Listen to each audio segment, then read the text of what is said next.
All right, so having gone through these three theories, what I'm going to do is combine them together to create a comprehensive, holistic, broad theory of why societies rise and fall.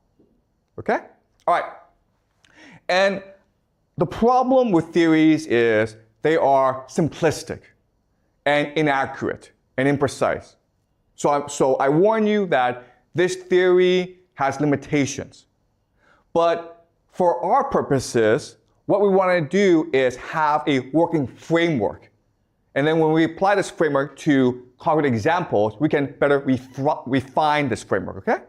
All right, so I warn you that this framework, there are a lot of problems with it, but it is a useful tool for us to analyze society in the past, okay? All right, so I'm going to make generalizations about how society is structured. So at the core of society, the very powerful people, these are certain families, okay? These are the founding families of this nation. And there's not that many of them, maybe 10, maybe 100, okay? But at most 100. So if you go back to the Roman Empire, and the Roman Empire controlled most of Europe, as well as Anatolia, Egypt. It was a huge area, but really there were only about 200 families that controlled the Roman Empire, okay? All right, so how these families express power, how they control power in society is through three mechanisms, okay? Three pillars of power. And these three pillars are finance. Okay? Finance, we talked about last class, it's just central banking, all right?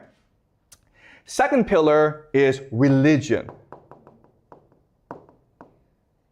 Religion is just what people believe, how to control what people believe. Now, the religion of today is science and technology.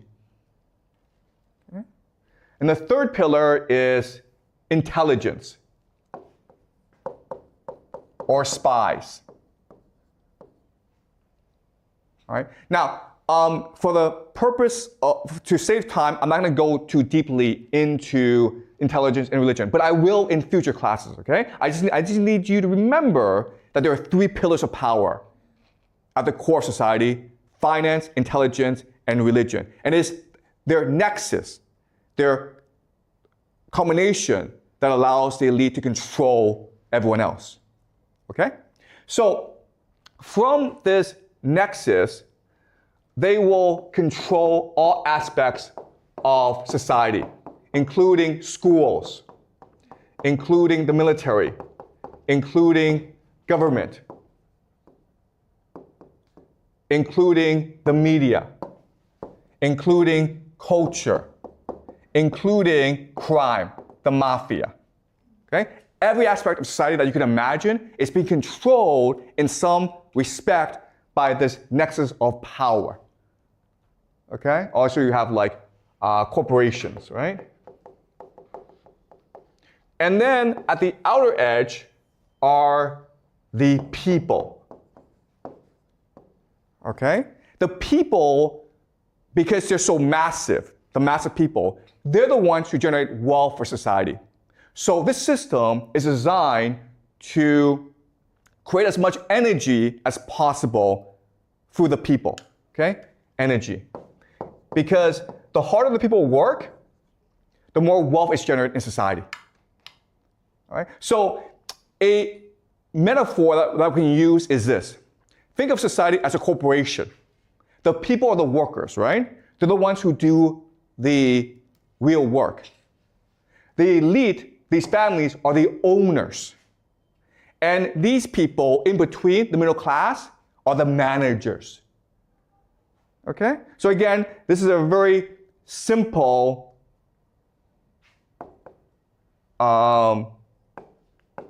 metaphor, and it's not accurate, but it's useful for analysis. Okay? So the families are the owners of the corporation, the people are the workers, the people in between, the managers, are the managers. And we call these people the middle class. There have been other names for it in China before in history. We call them the scholar officials, right? Another name for them is something called the professional managerial class, PMC. Also, another name for them is the petty bourgeoisie. Okay? Again, you don't need to know these names. For the purpose of simplicity, we will just call them the middle class. All right. Does that make sense? Okay. So having gone through the structure of society, let's talk about what happens when society rises and falls. Okay? When it rises, the dynamic of these three groups, it's very interesting. When it rises, the families who own the nation are happy to let the managers control society. And this is what we call democracy, right? And the managers are always providing feedback to the families and saying, we should treat workers better. If we treat workers better, then they will work harder. Okay? And at this point, things are great. The people feel that they have a voice in the system, they're making good money, everyone's really happy.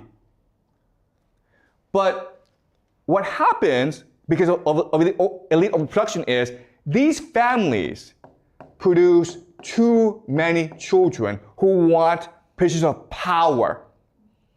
Basically, they want to spend money from the corporation. And now the corporation is in trouble. It's in debt. Okay? So at this point, what happens is this. You would think the managers would say to the families, listen guys, we need to be more fair to the people. But what really happens in reality is the managers exploit the people. Okay? The managers will now deceive. They will lie to the people. They will commit fraud. They will exploit the people. Why? The reason why is this. What the managers really do is something called rent-seeking behavior. Okay? Rent-seeking behavior just means they have a certain power that they want to exploit in order to extract wealth from other people. So for example, the most classic example is you own an apartment in Beijing, right? So you rent it out to someone who needs to live in Beijing and you collect rent. Well, this is true for a lot of people. So if you are a lawyer, you collect rent because only you can work in the court system. So if you want to sue someone, or if you have a contract dispute, you have to go to a lawyer, okay? The lawyer is collecting rent. And that's what the middle class, the professional managerial class do. They are rent seekers, okay? Another way of saying this is, guys, if you go to a company, you know what the workers do, right? You know what the managers do? They really don't do that much, okay? And this is true for the middle class. Like, the managers, the middle class, live very nice lives. And so when the company's in trouble, the managers are like, well, I have a very nice life, I have a very nice job, but I don't really don't do anything, so I'll probably be the first to get fired. So they have to show their worth. They have to prove their worth, and therefore, they exploit the workers. Okay? Do you understand? They push the workers harder to generate more wealth. All right? So in the decline phase, this is not really a problem. But what happens over time is the conflict within the elite gets worse and worse. Elite overproduction. And what will eventually happen is they will form into factions that compete against each other for power. Okay? And when that happens, then society becomes aligned into factions. The factions will bring in certain elements of the middle class, which will then bring in certain elements of the people. And now, what happened is civil war or revolution. And this marks the collapse of society. What's really important for us to remember is this is a natural cycle, and no amount of external threat will change that dynamic. Why? Because it's very common for these factions to align with mercenaries. Okay? So there's foreign invasions Not because some guy overseas is like, oh, this society is unstable, I'll come and invade. What happens often is a certain faction invites mercenaries into the nation as part of the power struggle. And then the mercenaries realize, you know what? We can stick this for ourselves. All right? So when you reach the collapse phase, the society is much too insular, much too wrapped with infighting to care about external threats. And that's why, if there's an alien invasion, it really wouldn't change anything. Okay? All right? Is this clear to you guys? Yes. So again, this is the model we're working with to explain the rise and fall of societies. At first, in this system, the elite families are willing to let the managerial class incentivize and motivate the workers to do their best. And you do that through democracy, through openness, through meritocracy, through innovation. But over time, as these elite families have more and more children, and these children are engaged in rent-seeking behavior, they basically want to steal profits from the corporation. The corporation runs into trouble, and the managers are forced to coerce the people, which leads to greater conflict. And eventually, over time, the collapse happens when society breaks up into different factions, which leads to civil war or revolution or war.